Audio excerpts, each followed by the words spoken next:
was 3 years old nang ikaw ay na-meet. Napahanga ako sa taglay mong bait. Ikaw ang guest ko sa tuwing birthday, pati sa room ko. Ikaw ang display, di ka na nawala sa alaala. Ikaw lang talaga at walang kagaya. Ikaw ang gusto ng mga friends ko, at di ko alam pati parents ko. Ano ba ang meron ka nawala sa iba at napapangiti pag nakita ka na sa mga poster at maging sa TV? Inaabangan ng iyong movie. Bata pa ako noon nang maramdaman ko to. Ayoko ng iba, ikaw ang gusto ko. At sa aaminin ko, maniwala ka, mas gusto kita kaysa kay Darna.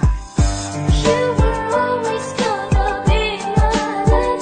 It's so hard.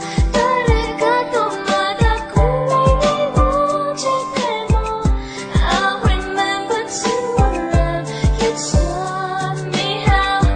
You were always gonna be mine. 희망마다 가나시라고 소문 하다라시였나